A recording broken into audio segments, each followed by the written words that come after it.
And away we go, ladies and gentlemen. My name is Nightshade. It gives me great pleasure to introduce to you arguably the best caster I have had the privilege of working with. His name is Joj. Hi, Brian. How are you doing? You gotta love these intros. Every game, I will try to make a point of ensuring that I give you something interesting to just shake your head at. I don't even know what to say when you do that, man. How's it going? Do you want to introduce these players for us? I would love to. This is on Derelict Watcher. An interesting map, to say the least, but we'll introduce the players. This is game number 2, of course, in this series, and it is going to be the losers round 4. And unfortunately, EG's Incontrol was unable to take a victory, and he is the red Protoss down in the bottom left-hand corner, so he's going to try to redeem himself this matchup. And up in the top right-hand corner is Kawaiirice, and he will be our blue Zerg. Now, I should point out, as I'm sure everyone's going, it's like, wait a minute, Kawaiirice was playing as a Terran. Indeed, he does. He plays actually multi-race. He plays Terran and Zerg at a very, very high level, and he is capable of doing so very, very well. And so when people think they've got him figured out, he just switches race and just throws him a curveball. So that being said, what do you think we can expect from Kawaiirice in his Zerg game? I don't know. He's actually scouting with a drone.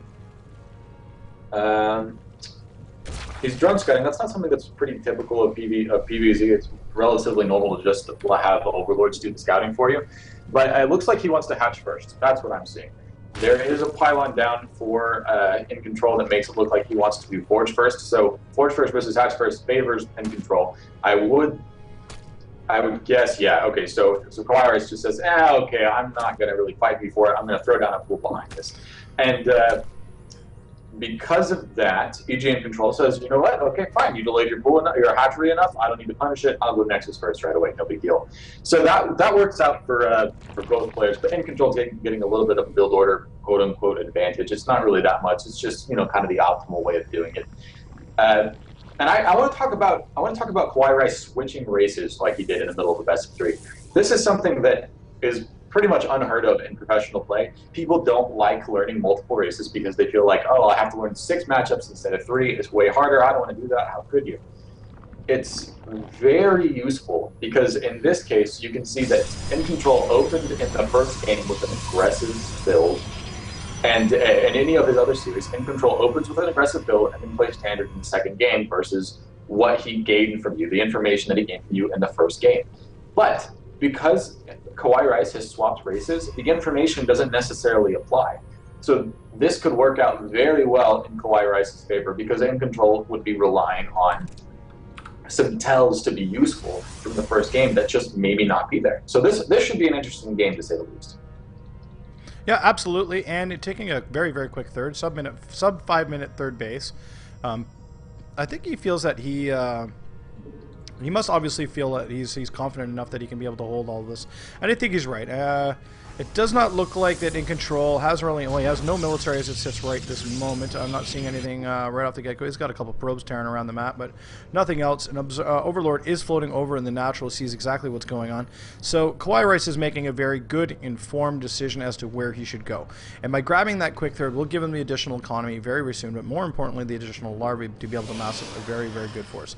Incontrol playing very, very safe, and that is the best way to describe it at this particular point in time. Aside from having a unit sitting out front, such as a sentry or a stalker, he's actually opting to choose a warping in he's warping in a zealot. He's going to use that to probably close the door to stop. No, he's going to use that for scouting and send that out. And then we do have of course, we're reaching warp gate, which is pretty much the de facto default stock. You don't leave home without warp gate.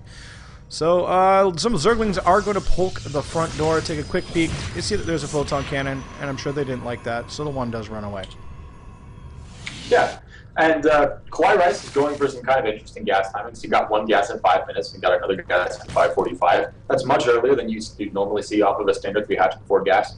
But this Zealot is going to come in, he's going to poke at the third base. He's going to see not really too much. He's going to see that the third base is just finished up. It's not really saturated, but this Queen has to be careful because the Zealot and Queen with no micro, the Zealot kills the Queen. So that Queen has to back up and make sure that he's got enough health so that he can deal with the inevitable Mothership core pressure. But there he goes. Got to be careful about losing drones too. But yeah, here comes the evolution chamber for Kawaiirice. There's no Roach Warren down yet, and that's kind of abnormal. You would normally see a Roach Warren down by 6:45 at the latest because it's pushing that is kind of dangerous. You need to be able to defend against any board gate timings, and Kawaiirice doesn't know what's going on in the main base of Incontrol, and that he doesn't know what could be coming. No, and it looks like he's trying to position an Overlord so he can at least get a quick peek and see where he's at. The Stalker is going to see it, and will he continue or will he turn around the Overlord? No, he's not. He's going to continue all the way through. And the thing he's looking for is the gases. He wants to see how many gas were taken. This will help give him an idea of what kind of tech he can expect down the road. And I think he did get a pretty good look at the gas. Let's just take a quick peek. Yes, I would... Sorry, I stand corrected. I would say that he did get a bit of a look. So, at the end of the day, he sees that there is no gas, so he knows that there's no crazy tech that's going to be happening. It is going to be an expansion up into the third here, and as we see, so much invested. Oh my dear. So many gateways getting thrown down, a couple of pylons, a photon cannon. Mothership core is also going to support that, and the third is going to be up. And right now, as it sits, Incontrol is being very aggressive and getting that up and running, so then that way he's on match basis with a Zerg opponent. Yeah, that's very interesting. That's not something that we see all the time. But you notice that he had to take that third so early that he needed to wall off the base to, like, the entire ramp to his third, just like he did with a natural. So that will constrict movement. So drops I would see being very useful. Mutalisks I could see being a definite option in this game. But Kawaiirice is actually going for double melee upgrades, and that's very typical of somebody like Jadon or Stefano. They use this build in Best of Threes because it's very powerful in the end game and kind of skips the mid game a little bit, where they get double melee upgrades and go straight for Ultralisks with a couple of investor support. And so that's kind of what that build looks like out of Kawaiirice. He's adding on a hatchery. He's taking the fourth base, 2 hatcheries really, and he's going to be able to slam out a bunch of units whenever he feels like it. Yep, absolutely, and it looks like +1 weapons is going to finish up really soon for Incontrol. He's going to be very happy about that. That will certainly increase the performance of his Zealots and being able to two-shot those Zerglings down. And then at the same time, Kawaiirice expanding out, taking a 4th base very quickly as well. Sub-10-minute 4th base in this matchup. Just taking a look at the economy side of things, he's already at the magic number of workers, 75 workers as opposed to Incontrol 60. 60 is still a very formidable number when it comes to worker count, and it's going to continue to climb until he probably hits around 70 to 80 workers as well. He wants to have that good optimal amount of workers, and basically it's a number where you're going to get lots of economy that you can support to make production of units, but at the same time not affect your army too much and make your army smaller by way of that. And speaking of army, there's just not a whole lot going on in Incontrol's camp. And actually, for that matter, same with Kawaiirice. He has 12 Zerglings and 4 queens, and that's it. I don't really consider queens much of a military. I mean, they're generally, in this case, they're being used as supporters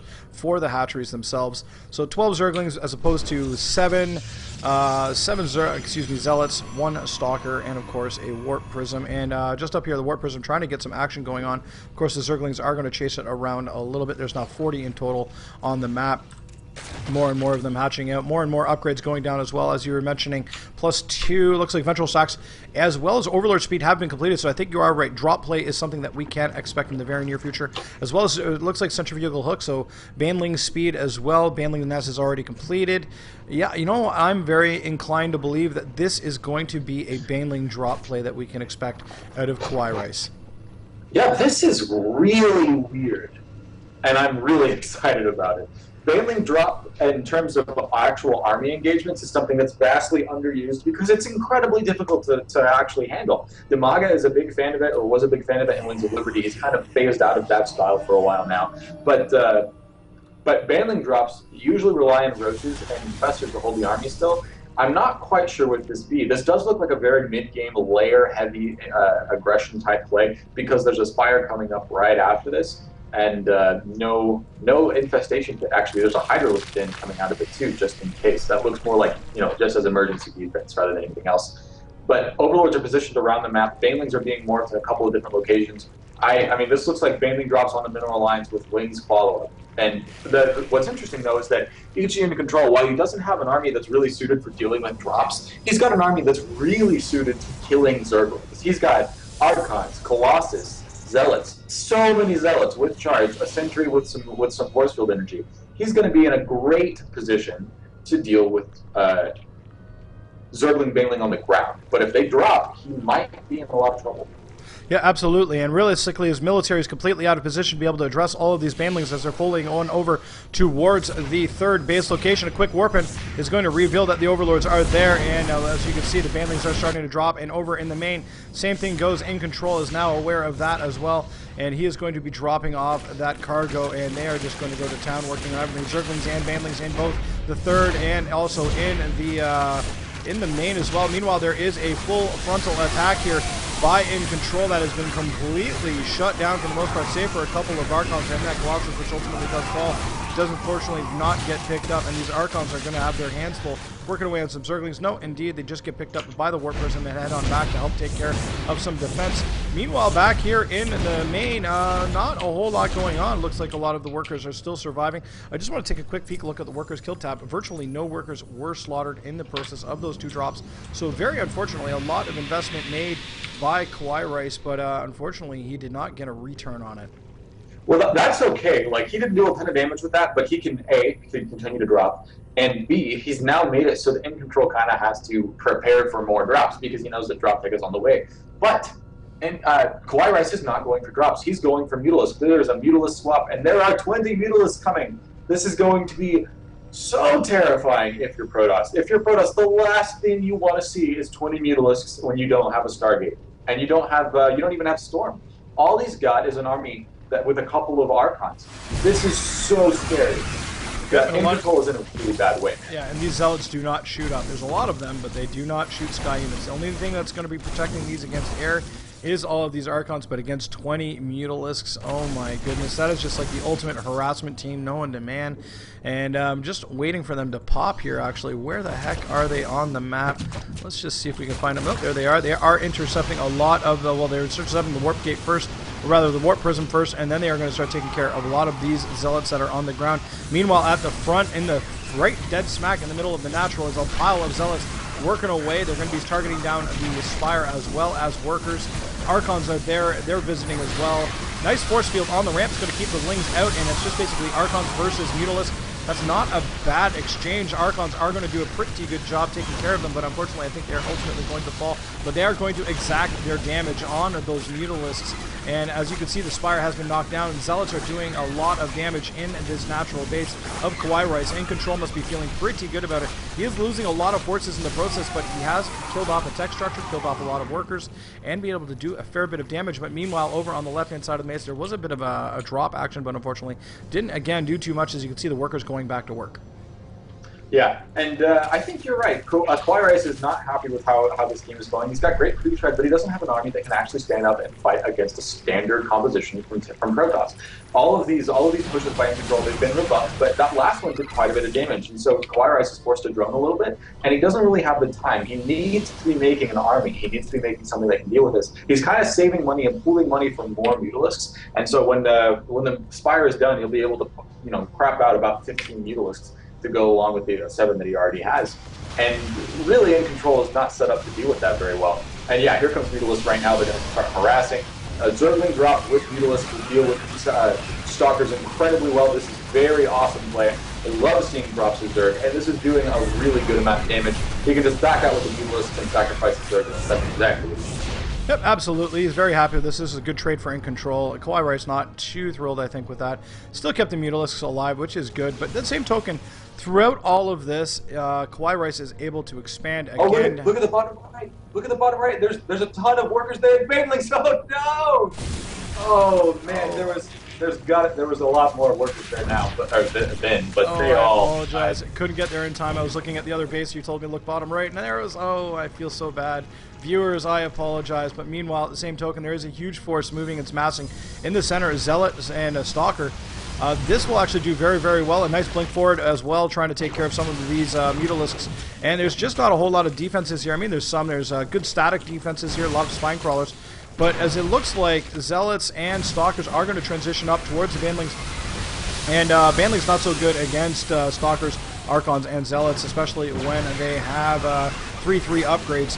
And as you can see, a little bit of blink action here by Incontrol, trying to keep these Stalkers alive as they manage against all of these Mutalisks, but there is just awfully large numbers of them, 20 in total, and they are going to continue to work away on the Stalkers as they try to retreat, but they are in hot pursuit by these Mutalisks. They're just going to basically clean this all up, and that will do it. But I do need to point out one thing, and that's, while despite the fact that Kawaiirice maybe is not engaging as efficiently as humanly possible, same with Incontrol actually for that matter, it's kind of going back and forth and flip-flopping, but Kawaiirice has a very good economic advantage here. He's on so many bases as opposed to Incontrol being pinned down to basically 2 mining bases, and one of which is actually getting mined out pretty aggressively. Yeah, Kawaiirice has just expanded everywhere possible so early. It's actually really incredible. He's managing his economy very well. He's not saturating the gases that he doesn't feel he can afford. I really like this. I would also, yeah, there, exactly. He's going up to high right now. He says, okay, I need a way to end this game up. I've made my advantage in the mid game. Now I need a way to capitalize on it and win. And so he's going to continue dropping, he's going to continue pressuring, and he's going to continue holding off the attacks from EG Incontrol. And he's going to tech to the Ultralisks. And I believe that Ultralisks are how he's going to come out and win this game with the death blow. Yep, and he's taking care of a couple more units by doing a drop in the main as well. It looks like Incontrol is going to counterattack up at the top of the screen. But, I mean, that small attack and engagement, a couple of Zerglings are left, but that cannon is going to mop that up, I think, fairly soon. No, he stand corrected. He's going to have to warp in his Zealot to help take care of the Zerglings so they don't take care of the Nexus. There is a good-sized force here to try and take care of this aggression, and this is actually smart. Everyone's wondering, well, why is he attacking the debris? The opponent is to do this way.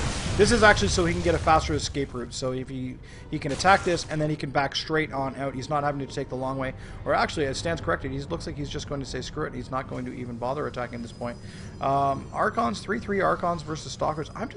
I'm a little bit puzzled. I don't know exactly which way this is going to go, and how Incontrol can possibly take out such a rapidly expanded Zerg player like Kawaiirice.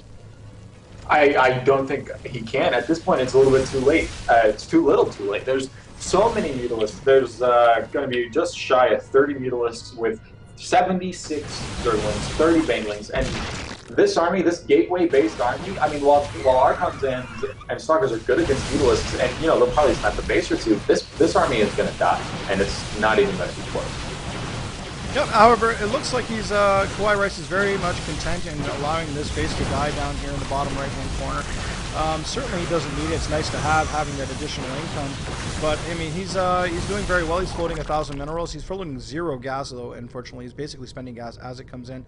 So many Mutalisks are going to fly over towards Incontrol's, third base location. No, I stand corrected. They are going to turn on back. And it looks like it's going to be a fairly large engagement here. A bit of a blink split to try and retreat here by Incontrol, and it looks like he's just going to also try and take care of some of these creep tumors. And it looks like the engagement's on. Banelings are getting a good couple of hits. There's a very large batch of Mutalisks also working away on these ground units. Drops also coming in off from the Overlords. This does not look good for Incontrol at all as he blinks forward to try and engage this even further. Yeah, and the Mutalisks don't want to engage without any ground support. We should have a good number of Zerglings on the way. Yeah, 72 Zerglings on the way. And with the Zergling and the Mutalisks, that will clear up the rest of this army post-haste. This is going to be it. The way that Kawaiirice is playing does kind of necessitate those reinforcement styles where he just says, oh, I'll just wait, you know, we'll trade this, and then my next round of units, that'll be where I get you. And that worked out great for him. It's now 133 supply versus 57 supply. He is, Kawaiirice is feeling very comfortable. He's just talking to himself, how do I not mess this up because I've just won? Yeah, absolutely, and this is a very hard-fought match, to be perfectly honest. As you can see, GG, well played from Incontrol, and that was fairly good. I've got to say, that was a very patient match with Kawaiirice. You know, exercising a lot of patience. I try not to use the name Incontrol, but Kawaiirice was very much in control with that particular game. And do you think there's anything that Incontrol could have done to perhaps at near the mid or the end of the game to try and trying to get back into it? Because it just seemed like the unit compositions that he was going with was just not enough. Yeah, I really liked Incontrol's play, but there were a couple of problems. In particular, he didn't limit Kawaiirice's bases. Like, Kawaiirice went very, very expand heavy, and Incontrol wasn't able to deny any of those bases. So Kawaiirice made some trades with Incontrol that would have been fine if they were on even bases. but they weren't. And so Kawaiirice was like, yeah, sure, I'll trade that much for whatever you had. Totally. I've got like 4 more bases than you. I'm going to reinforce way faster than you. Sure, I don't care. And he was able to keep doing that over and over again until he could do economic damage, and then he would just roll over in control. Yep, absolutely.